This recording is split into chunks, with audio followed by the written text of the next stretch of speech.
臣女参见陛下。此为何物？回皇上，是臣女的围脖。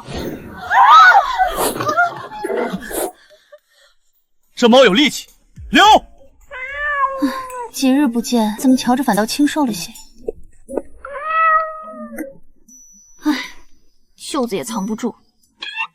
听好，进宫后不许叫，不许动。从今日起，你不是猫，是围脖，明白？就这样，我家大局临时上岗，成了我的专属围脖。就是这围脖，属实皮是厚重了点。李兰玉，你这围脖方才是不是叫了一声？回皇上，那是臣女的父名。臣女进宫前紧张，没敢吃饱。闺女，路边捡的小狸松，手慢无，往后便交由你养着。旁人养猫只求娇俏赏玩，我家祖传饲育之法，专治各种挑食瘦弱。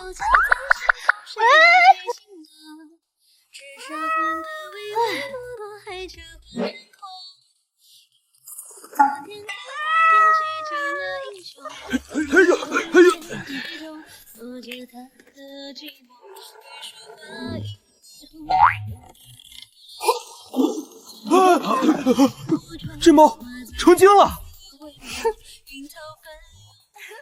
瞧见没？我这陈江月通体乌黑，顶尖上品。不值一提，我这滚地姐能赐福镇宅。听闻你养了只绝世狸奴，今日怎不敢带出？莫不是吹牛？谁说我没有？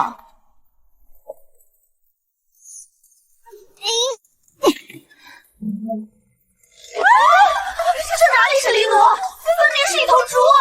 休得恶语伤喵！我家大局那是壮硕匀称，威武有力。纯粹是亲娘逆情，太离谱了。放眼望去，不见狸奴，回见一头肥团。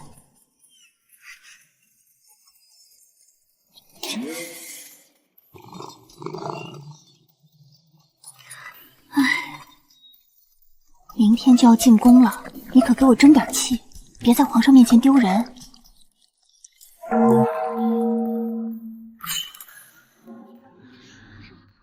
他看了很久了，应该是没找了。李家蓝玉上前觐见。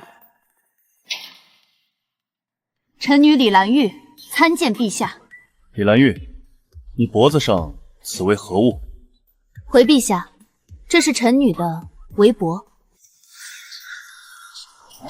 护驾，快把这孽畜抱开！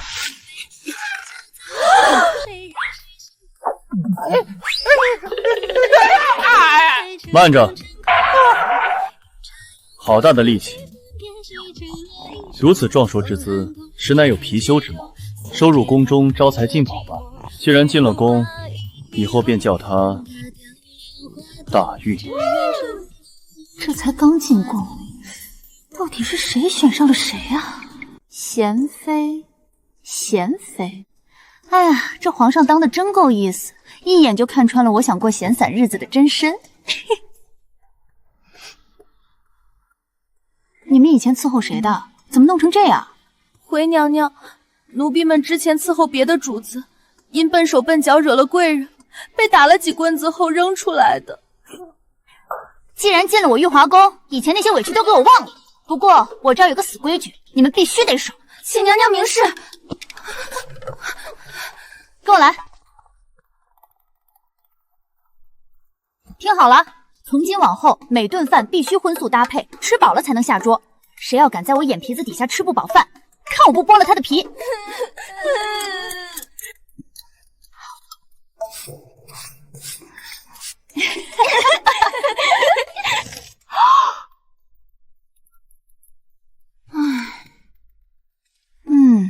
这才像话。大月，娘娘，好像有人来了。哟，这就是新来的贤妃妹妹。这就是静妃，长得倒是不错，就是太瘦了，风一吹怕是要倒。听说妹妹刚进宫就得了陛下青眼，手段了得，真是令人佩服。妹妹，陛下恩宠难得，可我对陛下是一片真心。你小小年纪，别学那些狐媚做派，更别用低劣手段勾引陛下，好吗？啊，娘娘，您方才说那一大串到底什么意思啊？贤妃娘娘，静妃娘娘在教您后宫规矩呢，您不行礼也就罢了，怎能如此无礼？这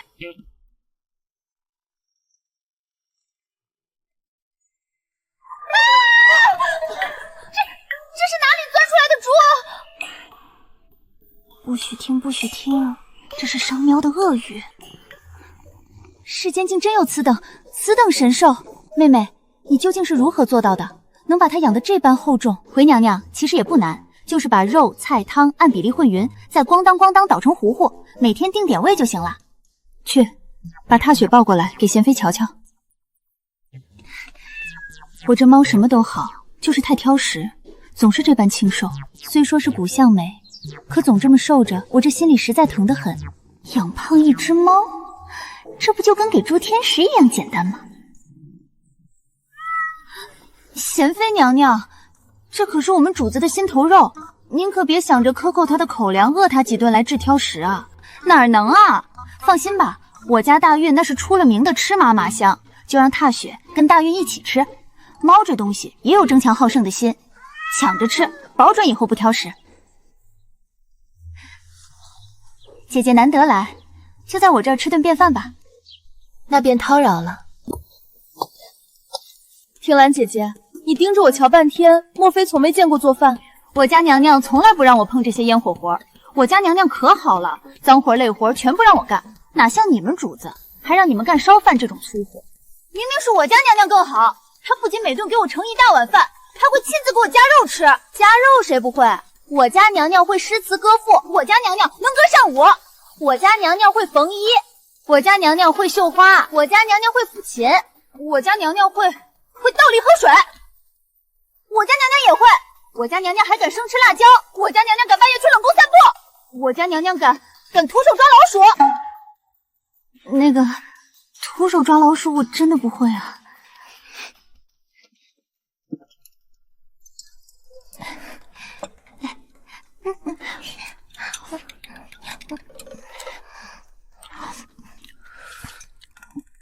静妃姐姐，这就饱了，多谢妹妹款待，我已经吃好了。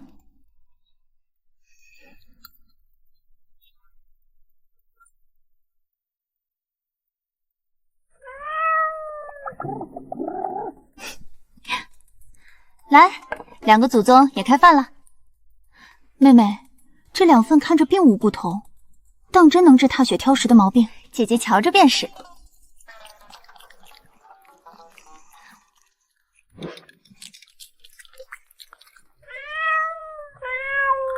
这，看吧，姐姐，跟着我家大运一起，她绝对没机会挑食了。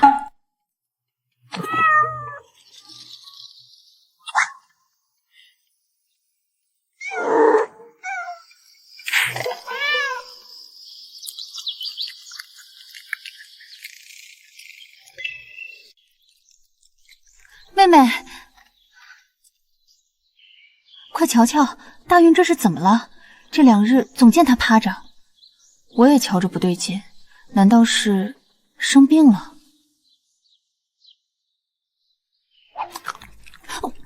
吃的这么欢，胃口没问题，不像是病。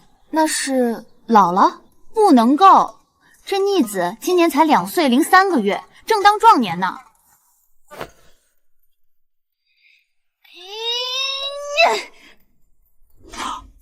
抱不动了，姐姐快来看，这逆子的肉结块了，它不是虚捧，是真壮啊！娘娘别慌，奴婢瞧着大运这是吃得多，动得少，积食加懒散。那怎么办？针对此症，奴婢心中已有一计。你是说让它动起来？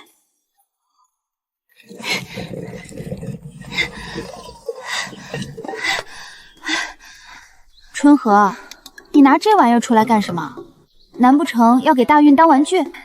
娘娘，奴婢想过了，既然大运不爱动弹，咱们就得给他加点重量，把这秤砣往他身上一系，他走一步就得费10步的力气，这叫负重前行，保准那身肉能练结实。这法子倒是新奇的很，快给这神兽试试，我倒要瞧瞧效果如何。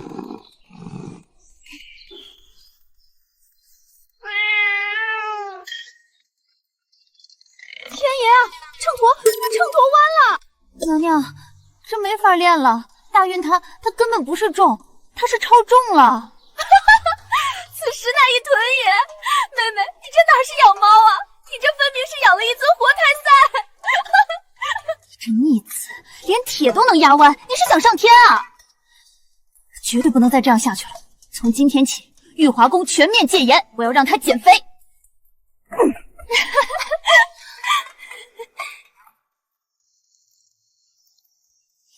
大运，听好了，从今天起，你那顿顿见肉的日子结束了，3餐减半，每天必须绕着这院子跑够3圈，少一个爪印都不行。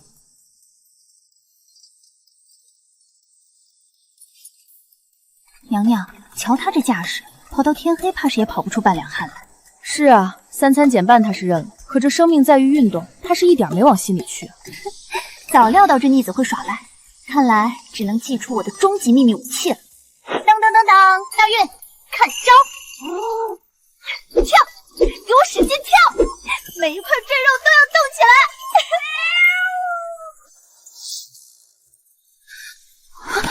来！奴婢参见陛下。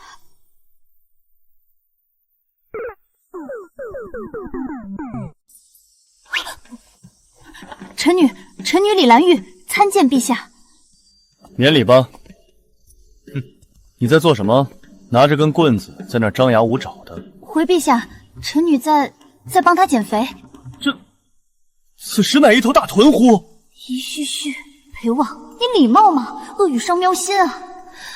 陛下，这逆仔懒得很，臣女一个人实在带不动。您瞧他这身肉，陛下想帮帮他吗？大胆，竟敢让万岁爷拿这等自降身份的玩物！贤妃娘娘，你这心窍莫不是被猪妖糊住了？哼，朕乃万乘之尊，日理万机，断不会做如此幼稚之事。大运，看这里，看这里！哎，他跳了！书记，你瞧，他刚才爪子真的落地了。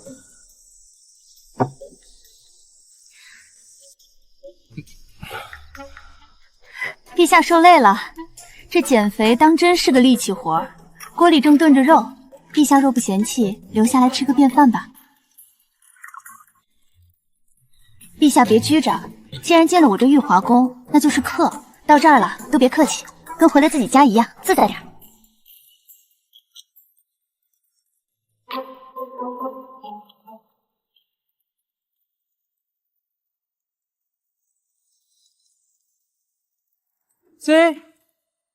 这就是你们给万岁爷备的饭？怎么全是些绿油油的青菜，连点荤腥都看不见？这是刚从后院摘的，新鲜的很。我家陛下平时赏给我吃的可都是山珍海味，你们就拿这些田舍作货来糊弄陛下，我看你们是吃了豹子胆，真不把陛下放在眼里啊！你那山珍海味是能顿顿吃上的。我家娘娘心疼我们，不仅每顿都给我们加蛋加肉，出宫办事还会特意给我们买刚出炉的酥饼吃。你家主子能做到？我家陛下玉树临风，乃是旷世之主。我家娘娘美若天仙，是后宫第一角色。我家陛下运筹帷幄，决胜千里。我家娘娘天资聪颖，万物都能养成猪。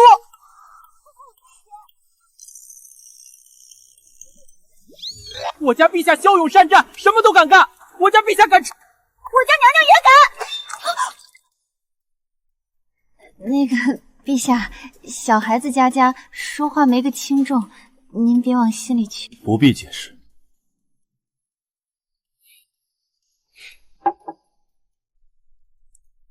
蓝玉妹妹，我家踏雪今天可是饿得紧，大运那份肉糊糊可得。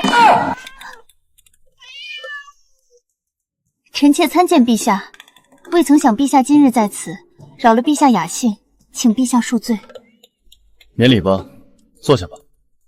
几日不见，你这身体倒是比先前好了许多，气色也红润了。谢陛下关心，都是蓝玉妹妹照顾得好。那就多吃些。是。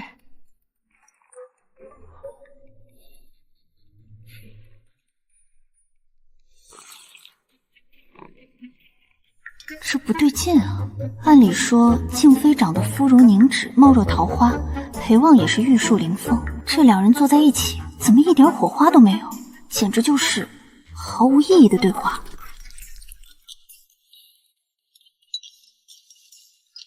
陛下，这茄子咸淡可还行？上口。姐姐，今儿的汤多放了些马蹄，清甜的很。多谢妹妹。这两人的关系好像并没有我想象中那般好，甚至这客气的都有点假了。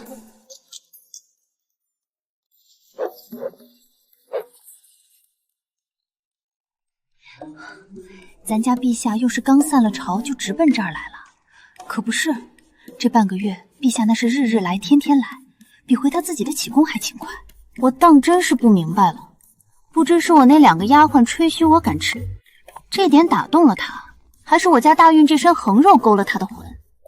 总之，这位万岁爷算是赖上我这儿了。蓝玉，你是不知今日朝堂上有多荒唐，那新科状元和榜眼竟然为了一个水陆批文，在大殿上公然上演了一场自由搏击，打的那叫一个难舍难分，朕拦都拦不住。那陛下最后怎么处置的？朕还没开口，那头一个老臣就因为觉得斯文扫地，喊着要以头抢地，差点血溅那根爬龙柱。紧接着，御史大夫跳出来，非说要让那两人玩什么九族消消乐，朕听得头都大了，只能赶紧跑你这儿来躲亲戚。瞧瞧，这贤妃的封号真该给陛下，她比我贤多了。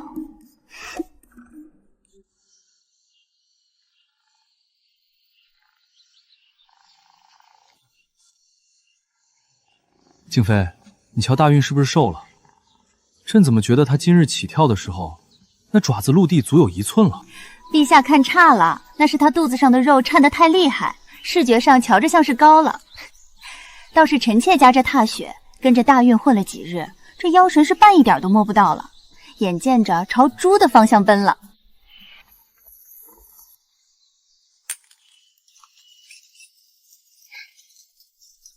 陛下，臣妾还到最近怎么一直不见陛下翻绿头牌？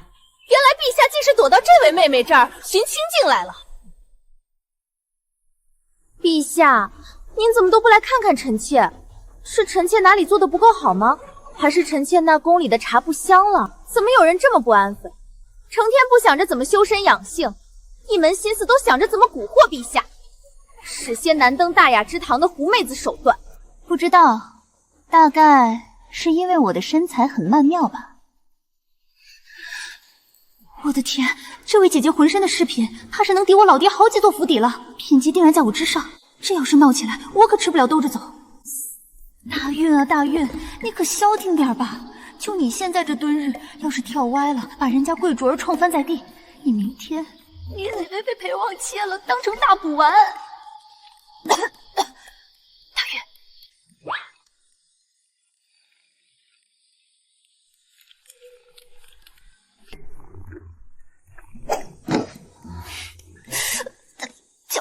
我的脚好麻！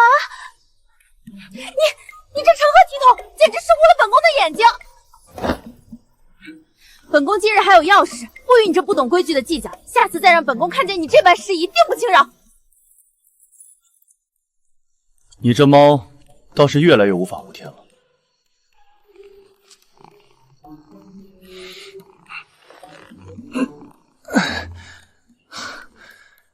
这猫确实该减肥了。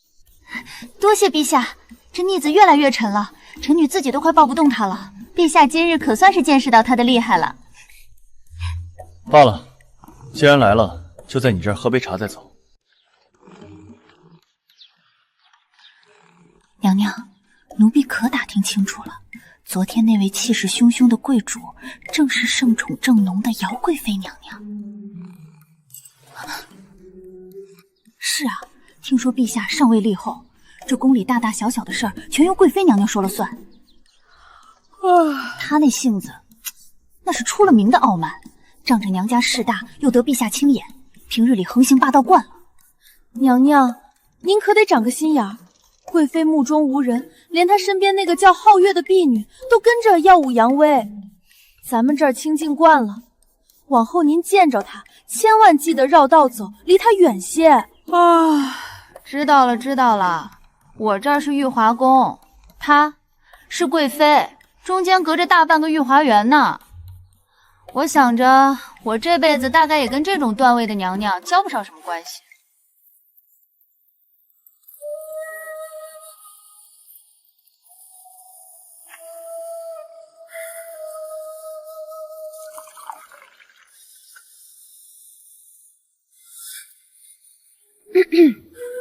贤妃娘娘，你这雨华宫的规矩倒是松散得紧，见到贵妃娘娘亲临，竟然还不赶紧跪下行礼。哦，对，她是老大。臣妾李兰玉参见贵妃娘娘。那是你养的狸奴？回娘娘，是，倒是长得挺壮实。天哪！他没有说大运是只豚，他居然夸我儿长得壮实。这位姐姐，您可真是个大好了。昨日在御花园，本宫瞧见你只是随口喊了一声，那大运便乖乖跑了过去，半点不曾迟疑。啊，本宫且问你，你是用了什么法子？是为了什么奇药，还是手里攥着什么引诱他的物事？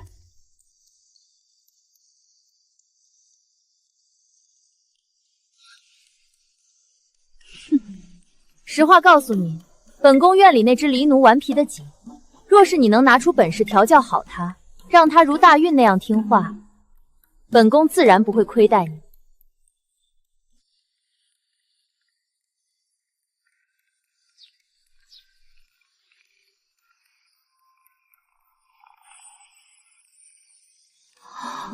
我天，这就是传说中的富贵逼人吗？这一对镯子得值多少个大馅包子啊！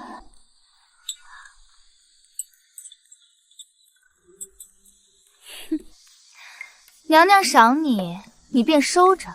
瞧你这没见过世面的寒酸模样，不过是一对镯子就精成这样。只要你真有那个本事，帮我家娘娘调教好了那只调皮的祖宗，往后的好处那是少不了你的。娘娘放心，大运可是我从小带到大的，连他这种脑子抽抽的货色我都能驯服，教导另一只离君又有何难？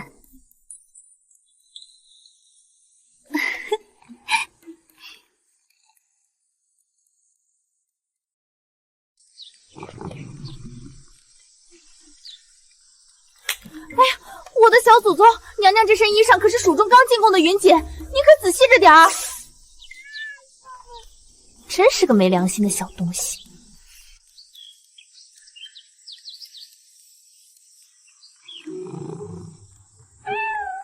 娘娘别急，对付这种性子烈的，得用点兵法。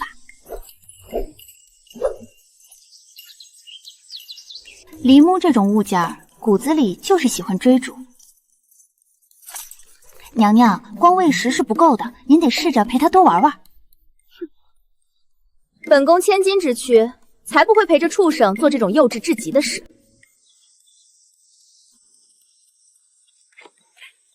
你看他，你看他，他刚才为了抓这个，竟然翻了个跟头！皓月，你快看！娘娘，有些猫比较怕生，也比较高傲。它是这宫里最尊贵的小主子，您得多花心思培养感情。时间一长，它自然就明白谁才是最疼它的人，也就舍不得抓您了。这是臣妾家传的软膏，不仅能缓解抓伤的剧痛，还能去除留下的疤痕。当初带大玉那逆食时，臣妾也没少挨挠，全靠这药养着手呢。谢谢。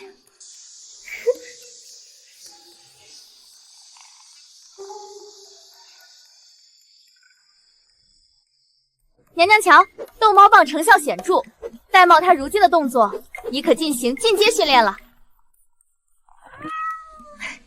真棒！你这小东西越发有灵性了。娘娘，赏他一块小鱼干吧，这是他今天辛苦训练的奖励。景明，今日贵妃娘娘有空，午膳便留下用吧，多添双筷子。奴婢遵命。你做什么？你们娘娘就赏你们这种簪子，真是有够老土的。瞧好了，这才是正儿八经的和田白玉，你那是什么瑕疵货？少看不起人！我家娘娘也有，我家娘娘赏的。我家娘娘还会自我敕金钗，我家娘娘还会亲手给我编平安扣，我家娘娘会送我上等云锦绸缎，我家娘娘先等等，我不会吃。啊！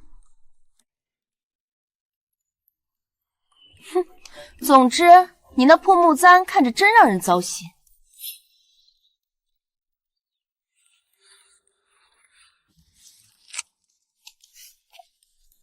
看见没？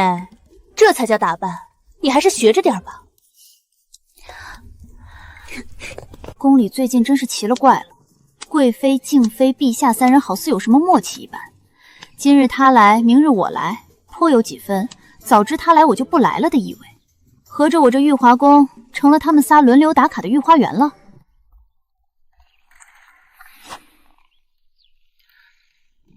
陛下，那是我用来埋大运的粑粑的。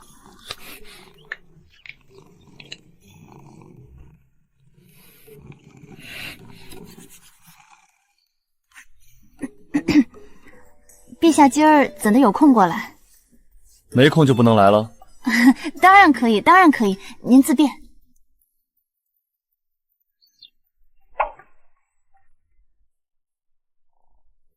蓝玉，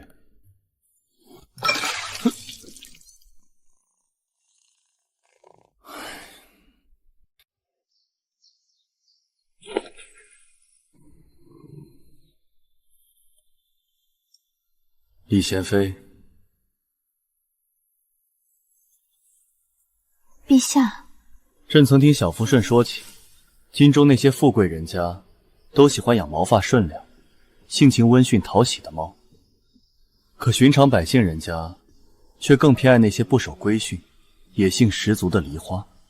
他们到底是喜欢被人圈养在围墙之内，享尽锦衣玉食，还是更向往那围墙之外，随时都能自由奔跑的广阔天地呢？陛下，臣女愚钝，不知陛下所指何意。但若单论这猫儿，臣女觉得或许还是在墙外更好吧。哦，李贤妃何出此言？虽说养在墙内可以锦衣玉食的活着，不愁吃穿，可若是有一朝被抛弃，或是那高墙倾塌，在野外她也活不下去。可若是一开始就养在野外，虽说要经受风吹日晒、风餐露宿，但到底不受约束，活得自在。这么看来，臣女觉得还是一开始就自由会更好些。那一开始就将他们放进围墙里的人，是不是就做错了呢？陛下，臣女认为不喜欢约束的猫是关不住的，它们总会找到法子跳出去的。至于那些自小就被规训着长大的猫，若是突然被扔到墙外，那无异于是杀了它们。所以将它们养在墙里，其实也是给了它们一条生路吧。陛下，您是不知道，大运小时候可调皮了，她那时候还没这么胖，能上树掏鸟窝，还能……娘娘，陛下，晚膳已备好。陛下，天色已晚，不如就留在玉华宫用膳吧。好，今日的醋溜白菜多放点醋，不然不够味儿。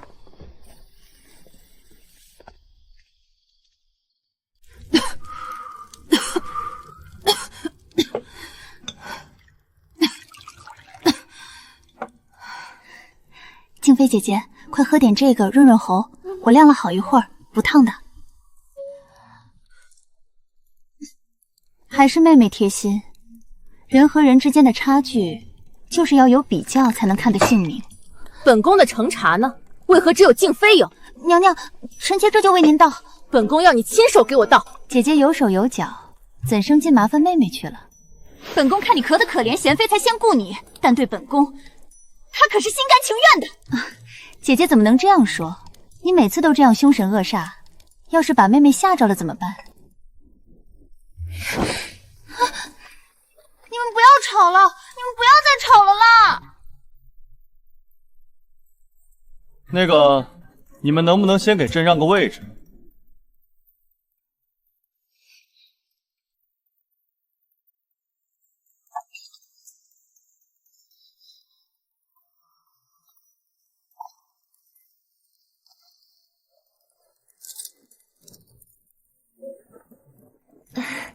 陛下，陛下驾临。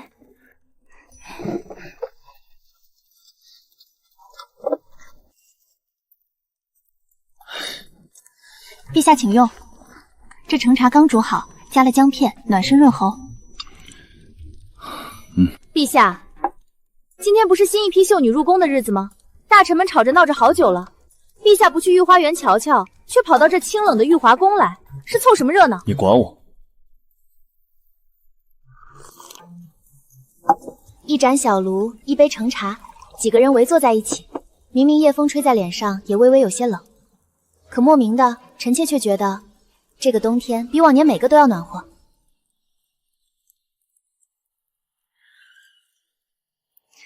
姐姐今日这披风倒是新巧，只是颜色略显张扬，怕是不太衬姐姐素日的端庄了。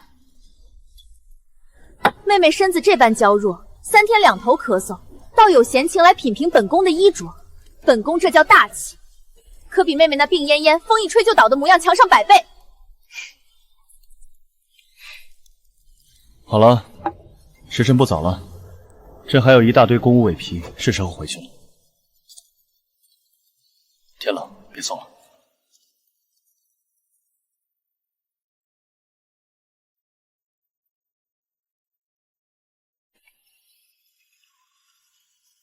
静妃姐姐，今日怎未带停言？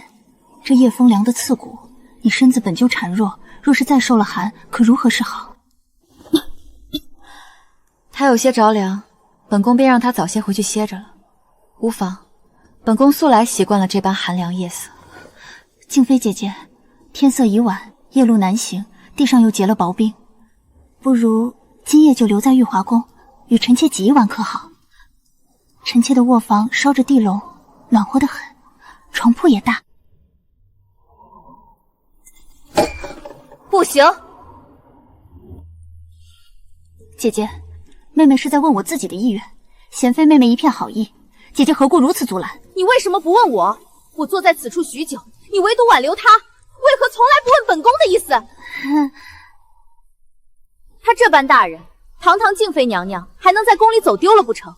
再说了，玉华宫这般狭小简陋，本宫可不愿他在这儿受委屈。行了，不必你操心，本宫与静妃顺路，本宫顺便送她回宫便是。贵妃娘娘这般强势执拗，处处管涉，也不知静妃娘娘日日这般能不能受得住。我瞧着贵妃娘娘是怕静妃娘娘一个人走夜路摔着吧。这两人的关系也太奇怪了。贵妃姐姐明明处处强势压制，独断专行，可字字句句一举一动又都藏着对静妃姐的真是的麻烦，又凶又护，又拧又黏，真是让人看不懂。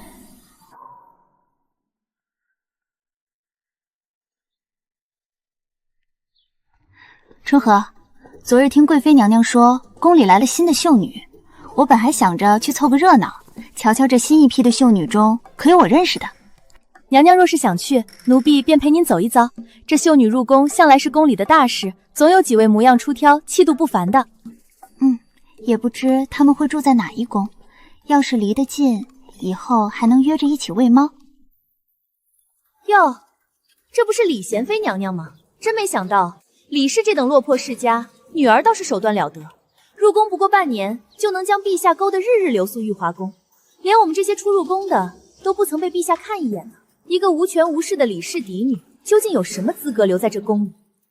我警告你，识相的就离陛下远一些，别让我逮到你跟陛下在一起，不然等我封了妃，必会让你对此长个教训。你这贱人，一个刚进宫的秀女，半点规矩不懂，也敢对我们娘娘出言不逊，不懂规矩就滚回家学好了，再来给我家娘娘道歉。一个贱婢也敢在我面前耀武扬威，真要到了我手底下，你连给我提鞋都不配。何人在此吵闹？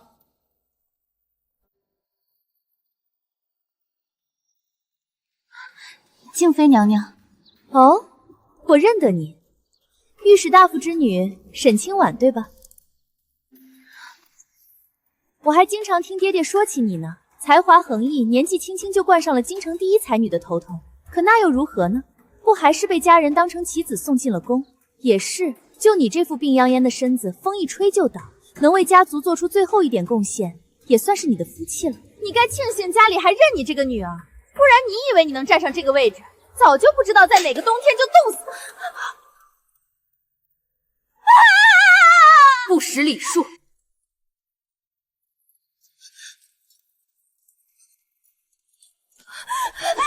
妃娘娘，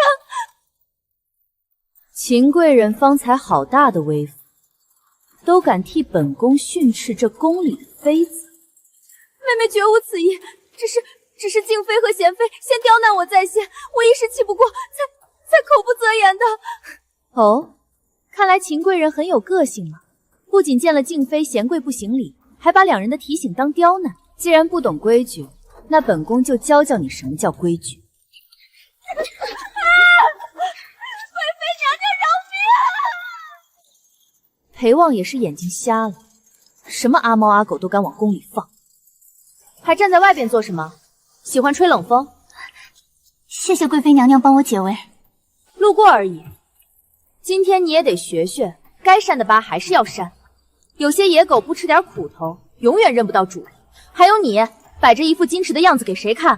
被人指着鼻子骂都不知道还嘴。姐姐真聪明啊！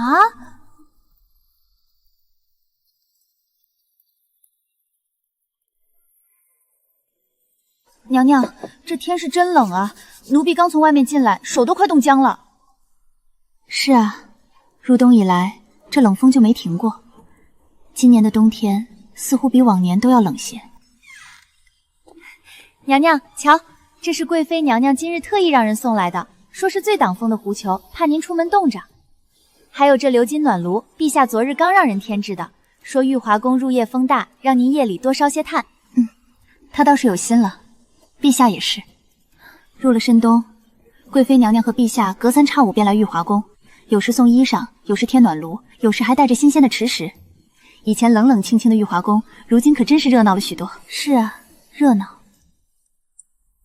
静妃娘娘偶尔也会来坐坐，可她总是那样笑着，说话温温柔柔的。可我总觉得秦贵人那件事之后，她那漂亮的眼睛里总藏着点挥之不去的落寞。御史大夫家的千金，原本也是京城最耀眼的金枝玉叶，琴棋书画样样精通。如今入了这深宫高墙，被困在一方小小的寝宫里，怎能不落寞呢？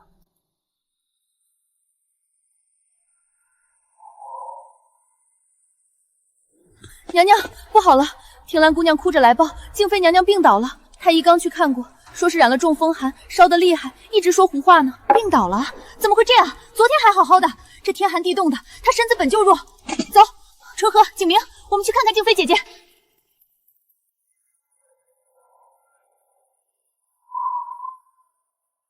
静妃娘娘这是积郁成疾，又染了中风寒，今年本就比往年冷些，娘娘底子本就薄弱，这次来势汹汹，一时半会儿恐难好转，你们一定要仔细照顾，万万不能再让她受了凉。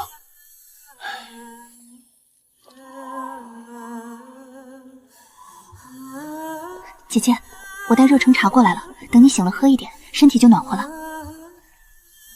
让她好好睡一觉吧，刚喝了药，烧还没退。我还说她矫揉造作、扭捏作态，老天都看着恶心，懒得收她。不是说肯定比我活得长久吗？你现在这副可怜样，又是做给谁看？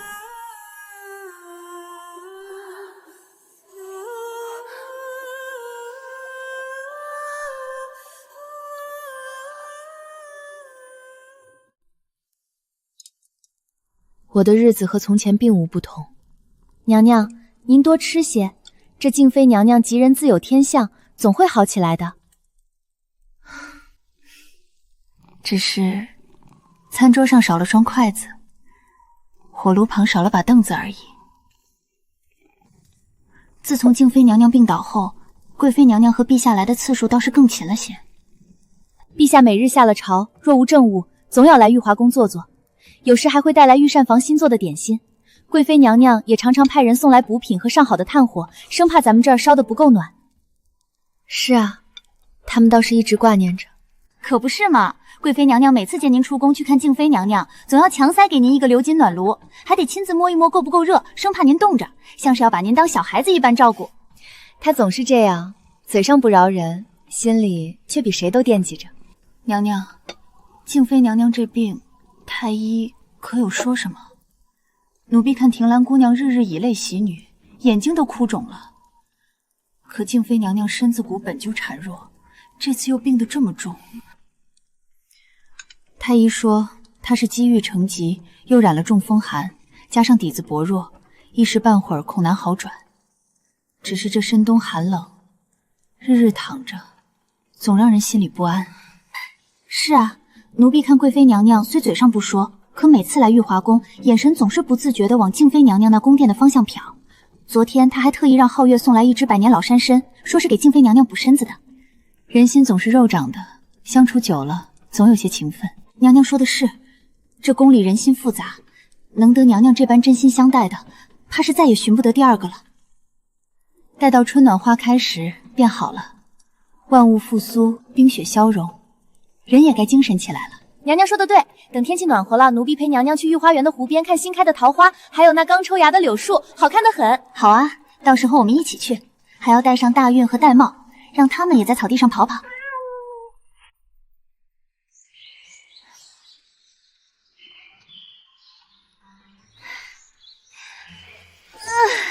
春和、景明，你们看，这湖边的花儿都开了，粉的白的，真是美不胜收。是啊，娘娘，这景色真好，不枉我们等了这一个漫长的冬天。奴婢瞧着，这柳条也嫩得能掐出水来，随风飘着，最是好看了。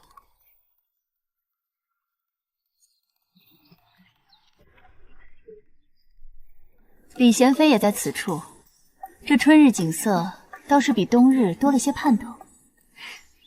贵妃娘娘也来赏花，难得天气好，出来走走。静妃这几日精神好了些，能坐起来喝碗粥了，本宫也能松口气，出来透透气。本宫看你这般悠闲自在，倒也羡慕几分。3年了，3年？是啊，一眨眼，本宫入这围墙，便已过去了3年。贵妃娘娘当初为何想进宫？为了家族的荣耀。进了皇宫，封了妃子，运气再好一些，封了皇后，普通人也能一跃成为皇亲国戚。家族需要这样的人来做出贡献，皇帝需要这样的人来牵制大臣，后宫需要这样的人来制衡管理。自己是一枚需要时上场，不需要丢弃的棋子，可只要在这棋盘上，又总是必不可少的那一枚。你呢？你为什么入宫？我也不知道，爹爹让我来，我就来了。我的家人对我算不上不好，也不算上好，至少在衣食住行上，他们没有亏待过我，只是从来没有人问过我想不想来。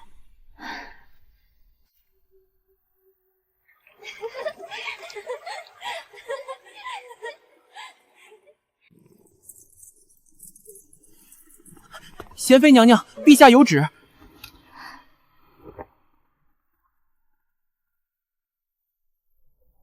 奉天承运，皇帝诏曰：陛下旨意，娘娘可选择留在此处，亦可选择前往宫外去看看那外边的世界。陛下说，无论娘娘选什么，她都准了。还有，贵妃娘口谕，她说她不喜欢娘娘，让娘娘有多远滚多远，别在宫里碍她的眼。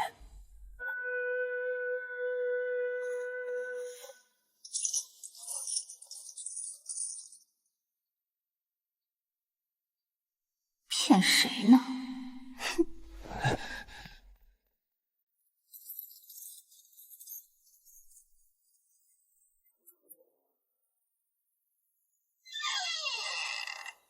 贤妃娘娘，您怎么来了？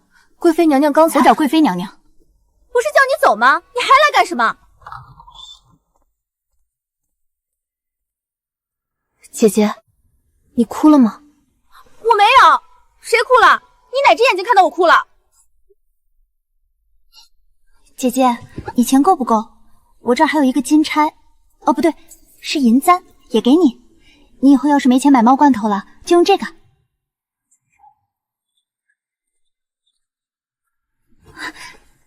陛下，臣妾舍不得姐姐，也舍不得春和景明，舍不得听兰皓月，还有刚才那个宣旨的小太监。臣妾能常回来看看吗？不能回来吗？你只舍不得他们。哦，还有静妃姐姐，我差点忘了她。行了，到时候你就从这儿翻上来，别忘了避开巡逻的侍卫。要是被人发现了，朕可不认你。你真不再想想，你还舍不得谁吗？还有踏雪和带炮，我会带小鱼干回来看他们的。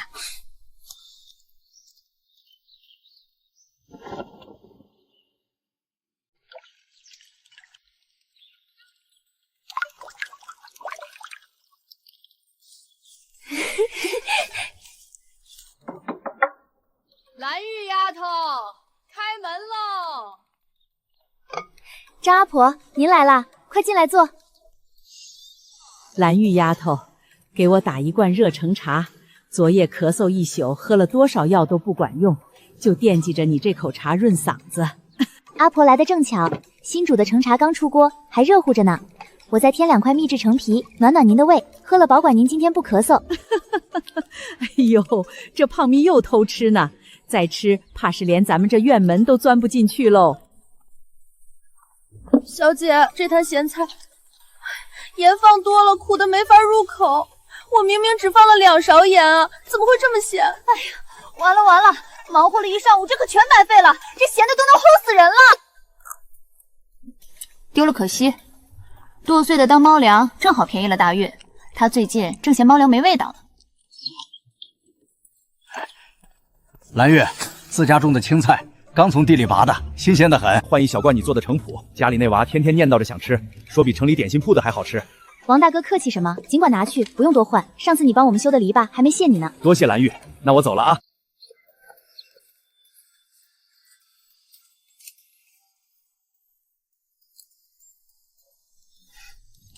这些橙脯足够了，今日集市人多，定能卖个好价钱。等卖了钱，给你们俩买新衣裳穿。大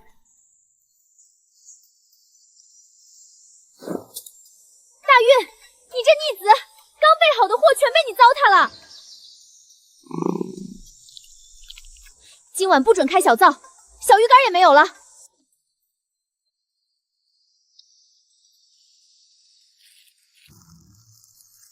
可怜的小家伙，饿坏哪儿行？阿婆偷偷喂，蓝玉丫头不会知道的。阿婆，您这般护着，他这辈子都瘦不下来了。上次他把王大哥家的鸡窝拆了，还是我赔了半罐橙脯才完事。瘦不下来才好呢，胖胖的才喜庆，有福气。再说了，不就是半罐橙脯吗？阿婆给你补。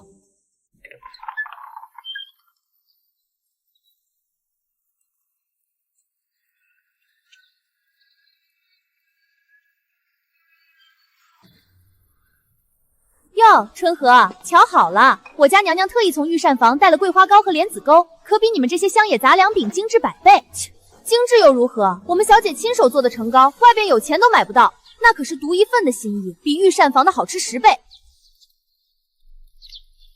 听闻你家那胖猫总爱闯祸，拆鸡窝踩菜畦，赔钱的事儿也没少干吧？这点银子和绸缎算是补贴你的本钱，别又穷到买不起陶罐装橙茶，到时本宫可不好意思说认识你。姐姐嘴上嫌麻烦，次次都送钱送物，又何必这般嘴硬？明明就是担心我过得不好。本宫只是不想往日熟人落魄，被街坊邻居笑话宫里出来的人混得太差，丢的可是皇家的脸。此地依山傍水，烟火温润，比深宫高墙舒服太多。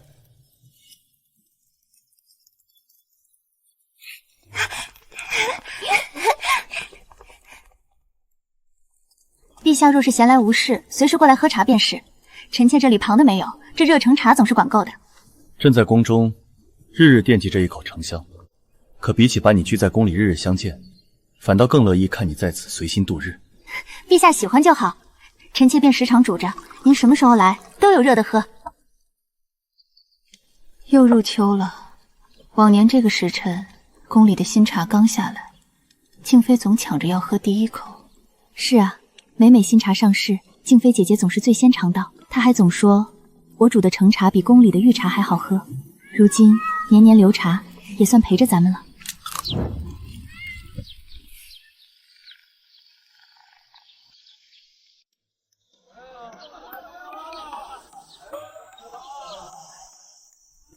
娘娘，今日这成茶和成府又卖光了，不到50就抢空了，生意可真好。是啊，咱们的成茶方子是独一份，远近闻名，每日都有人从城里赶10几里路过来买，还有人专门托人捎带呢。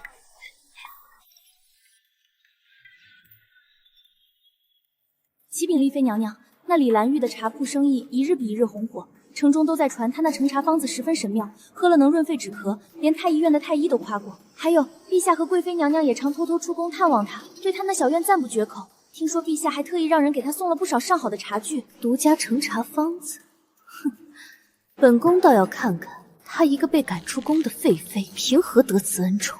凭什么陛下和贵妃都围着她转？你们去收买几个地痞无赖，将那些劣质腐坏的果脯贴上他的招牌，再找人谎称吃了他的成补腹痛不止，地撞到顺天府。本宫倒要看看名声尽毁、锒铛入狱之后，他还能得意几时。李兰玉可在？顺天府奉命前来传唤。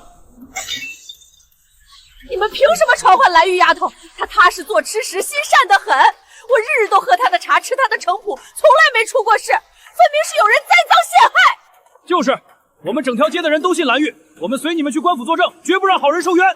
诸位乡亲，我们也知道李姑娘是好人，可此案牵扯后宫，丽妃娘娘亲自给府尹施压，说李姑娘的城府害了人，必须入宫对质。我等只是奉命办事，身不由己啊。阿婆、王大哥，你们放心，清者自清，浊者自浊。你们看好院子和茶铺，我进宫一趟，很快就回来。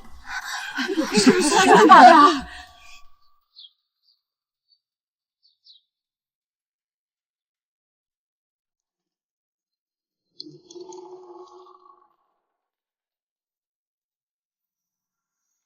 李兰玉，你售卖劣质腐坏果脯，害伤本宫下人，贪图暴利，还暗中蛊惑陛下和贵妃频频离宫，败坏宫规，该当何罪？速速交出你的独家成茶方子，本宫尚可看在往日情分上从轻发落。丽妃娘娘口说无凭，我铺子里所有吃食每日都会留量封存，这便是昨日的成府和成茶，可即刻交于太医院查验。再者，昨日谎称吃坏肚子的那几个地痞，城郊数10名街坊亲眼看见，是您的贴身丫鬟在街角暗中打点，给了他们银子。本宫早就察觉你暗中作祟，派人盯梢3日，你收买无赖的银钱单据，丫鬟与地痞接头的人证，样样俱全。你还有什么话好说？这是伪造的，是你们合起伙来陷害本宫，陛下明察。人证物证俱在，城郊数10名街坊已经在宫门外等候，随时可以入宫作证。丽妃蓄意栽赃构陷宫外百姓，搅乱宫闱，罚禁足长春宫3月，月例全扣，额外赔付李兰玉白银100两，以作补偿。今日算你走运，这事我不会就此作罢。宫里不少嫔妃都劝朕，顺势留你在宫中复位，荣华富贵尽属于你。抚慰？但朕清楚，困在这4方宫墙里，从不是你想要的。我心悦于你，却不愿用皇权捆绑你的余生。你的自由比留在朕身边更要紧。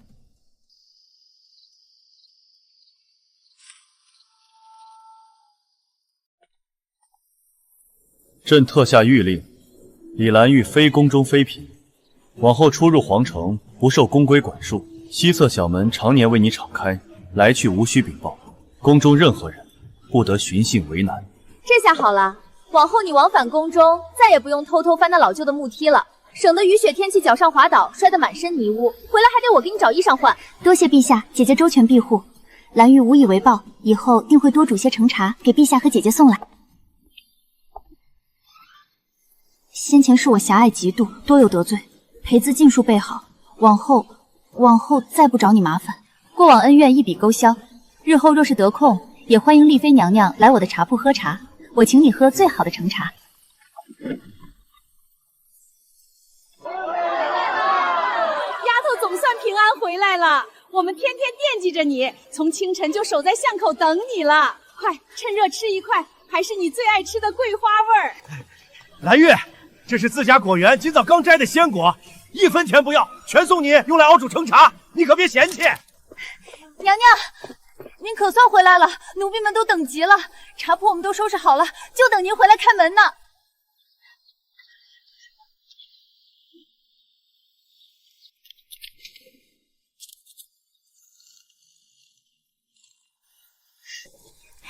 我回来啦，想我了没有？娘娘，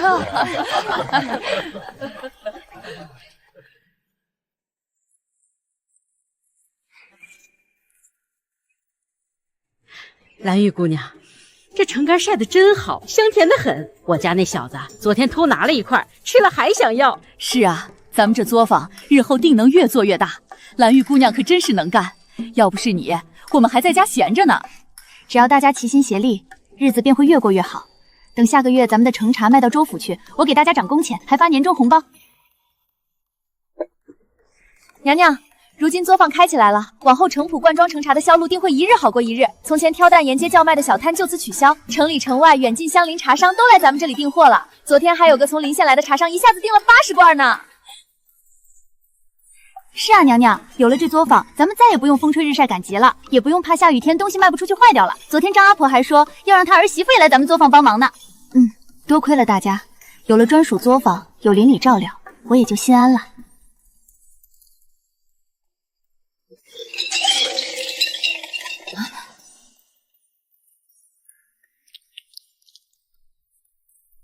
大玉，你这逆子又来捣乱，今晚的小鱼够没了。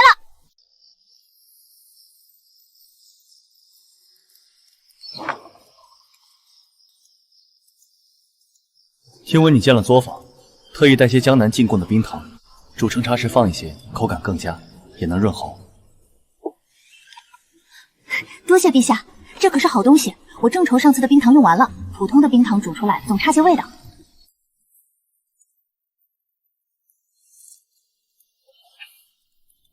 侧门永远为你敞开，无论何时受了委屈，或是想要入宫喝茶，或是想看看玳瑁和踏雪，我都在。宫里的人都念叨着你的橙茶呢。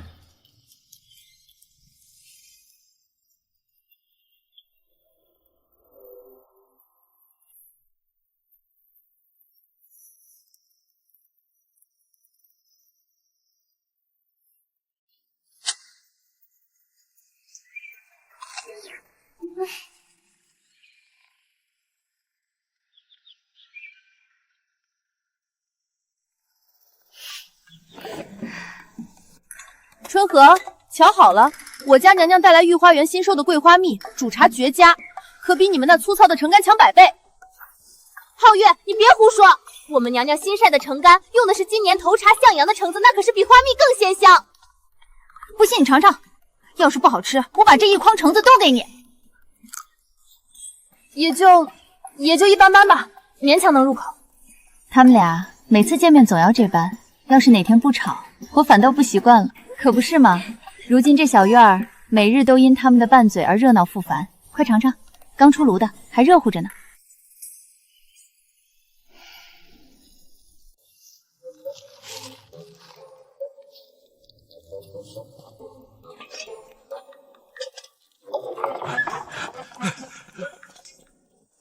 陛下，国事繁重，北方的灾情还没解决，南方的赋税又起了争议，天下黎民百姓尚需陛下垂怜。陛下岂可整日流连市井，撸猫饮茶，荒废朝政啊！陛下，老先生尝尝，喝完再谈朝政。此物确是佳品，清甜醇厚，暖心润肺。喝了这杯茶，老臣这一路的疲惫都消了大半。去，再装3罐橙干，给各位大人带上。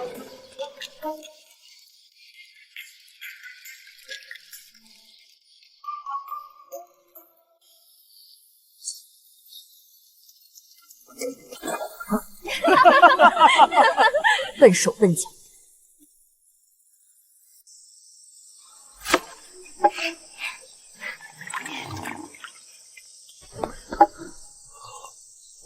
这才是夏天该有的样子。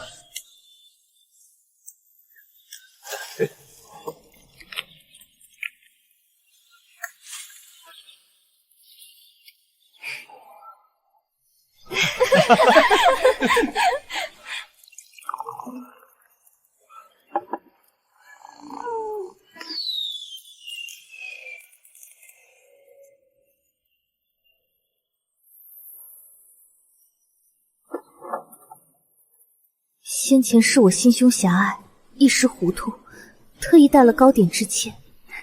丽妃娘娘言重了，快请进。正好刚煮了新的橙茶，一起尝尝。这是用今年新开的橙花熏的茶，比平时的多了几分花香，你尝尝。怪不得陛下贵妃心心念念，这橙茶当真先读一份。尝尝这个，李兰玉做的，比御膳房的强。谢谢姐姐。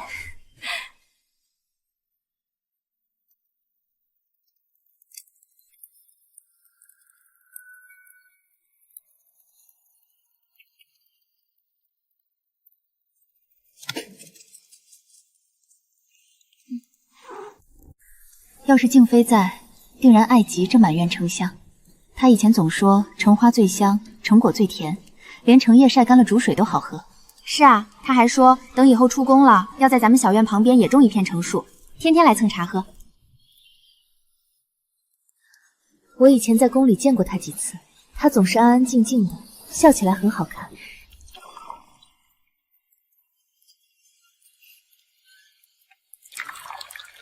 这位便是从前的静妃娘娘，是年年煮茶留一盏，也算故人常在。她最爱喝刚煮好的热茶，凉了就不爱喝了，所以我们每次煮茶都先给她倒一杯。能时常看见她平安喜乐，便足够了，不必强求朝夕相处。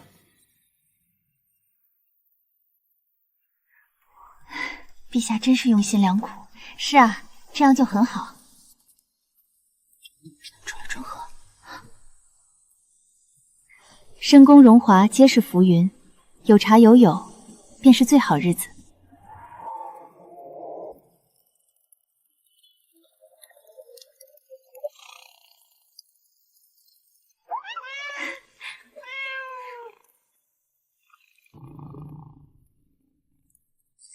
瞧瞧大运这身形，果然天生臀相，这辈子休想瘦下来了。上次他把王大哥家的鸡窝压塌了，赔了半罐城府才了事。才不是臀相，他这叫天生壮硕，威风不凡。再说了，那鸡窝本来就不结实，哪能怪大运？就是大运多可爱啊，胖点才喜庆。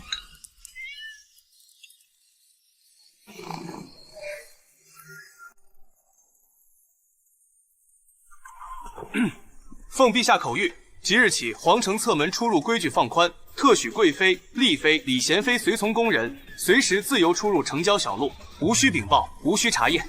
陛下这是把侧门直接给他们开成专属通道了。陛下有旨，吾等遵命便是。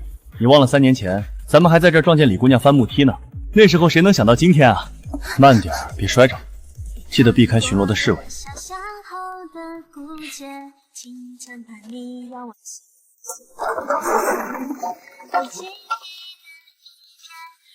让我思绪不舍昼夜，化作终究变成蝴蝶。静妃姐姐，过年了，吃块年糕吧。新年快乐！祝大家新的一年都能平安喜乐，事事顺心。新年快乐！